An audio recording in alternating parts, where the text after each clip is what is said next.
Le 22 août 1994, une BMW s'arrête à la porte Maillot à Paris. À l'intérieur, Claude Genova, le roi de Monaco, ne se doute pas que son règne est sur le point de se terminer. Lorsque la portière s'ouvre, des coups de feu retentissent dans la nuit. Cet instant marque un tournant dans le monde criminel français. Qui a appuyé sur la gâchette? Et surtout, qui a donné l'ordre de cet assassinat?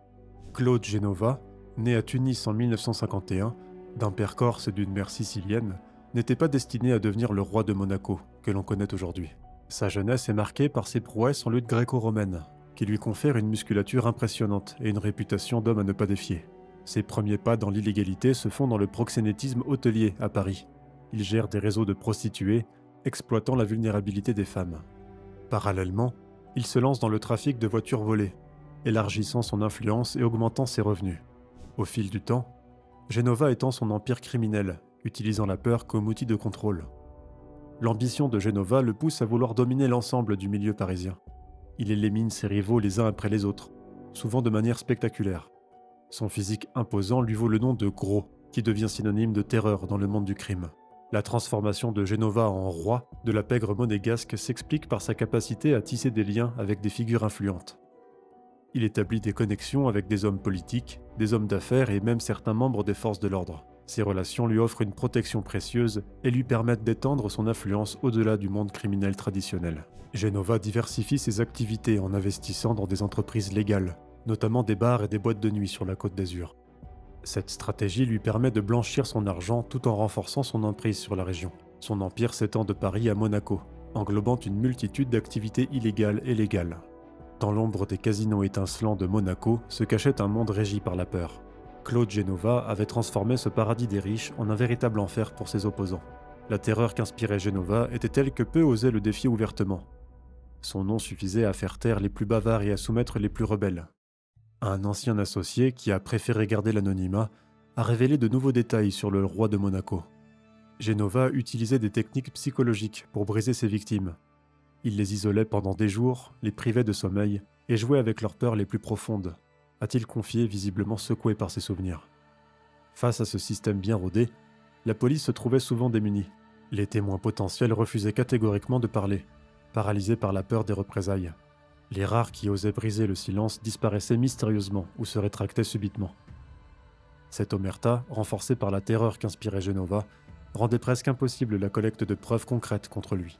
L'emprise de Genova sur Monaco était totale. Il contrôlait non seulement les activités criminelles classiques, mais aussi des secteurs insoupçonnés de l'économie locale, des restaurants aux sociétés de sécurité privée, en passant par des entreprises de construction. Cette diversification rendait son organisation particulièrement résistante aux efforts des autorités pour la démanteler. Genova avait mis en place des stratégies uniques pour contrôler son territoire. Il utilisait un système de transport et de distribution complexe, faisant transiter les marchandises illicites par des itinéraires alambiqués avant d'atteindre leur destination finale. Les profits étaient ensuite blanchis à travers son réseau d'établissements légaux, rendant leur origine quasi impossible à retracer. Pour maintenir son emprise, Genova avait tissé des alliances stratégiques avec d'autres figures du crime organisé, en France et à l'étranger. Il avait également mis en place un système de surveillance sophistiqué pour anticiper les mouvements de ses rivaux et des autorités. Malgré son succès apparent, l'empire de Genova n'était pas à l'abri des menaces. Une concurrence croissante des groupes rivaux, comme les ambitieux frères Horneck, commençait à se faire sentir. Genova, conscient de ces défis, renforçait constamment ses défenses. Cependant, son empire reposait sur un équilibre fragile, menacé par la cupidité de ses rivaux et l'appât du gain de ses propres alliés.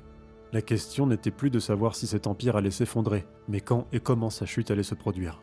Dans les cercles du pouvoir monégasque, Claude Genova jouait un rôle bien différent de celui du redoutable criminel. Il était un invité régulier des soirées mondaines de Monaco et de la Côte d'Azur, où il côtoyait l'élite avec une aisance déconcertante.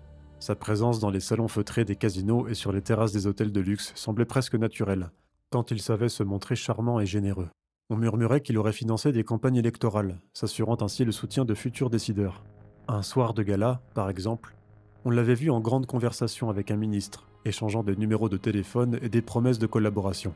Ces connexions de haut vol n'étaient pas le fruit du hasard. Genova les cultivait méticuleusement, comprenant que le véritable pouvoir résidait autant dans les relations que dans la force brute. L'étendue réelle de son réseau reste encore aujourd'hui un mystère. Même après sa mort, de nombreuses questions demeurent sans réponse. Lors d'une enquête sur une affaire de corruption, les journalistes ont découvert des transferts de fonds suspects entre les comptes de Genova et ceux d'un haut fonctionnaire. Cependant, les preuves ont mystérieusement disparu avant de pouvoir être présentées au tribunal.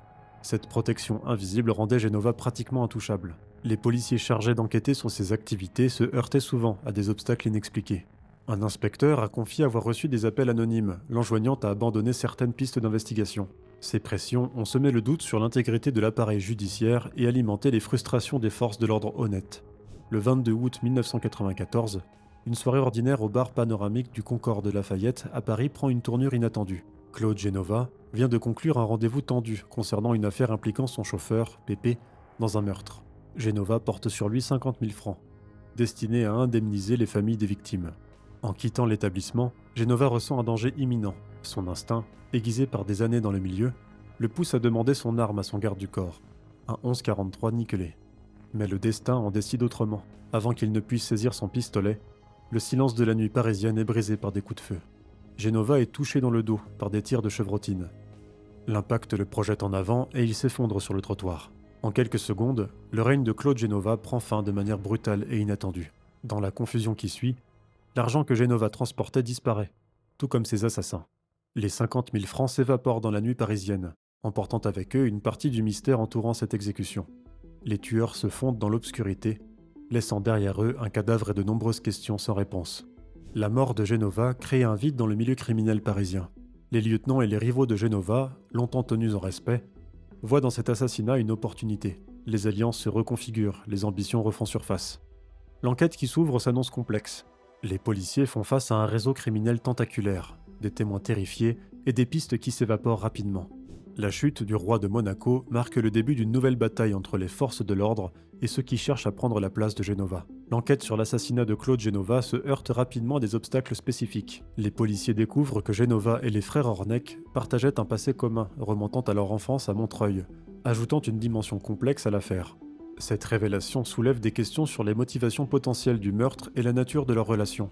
Un élément intrigant vient compliquer davantage l'investigation. La disparition mystérieuse des 50 000 francs que Genova transportait au moment de son assassinat. Les enquêteurs cherchent à déterminer si ce vol est lié au meurtre ou s'il s'agit d'un acte opportuniste distinct. L'enquête révèle l'étendue impressionnante du réseau criminel de Genova.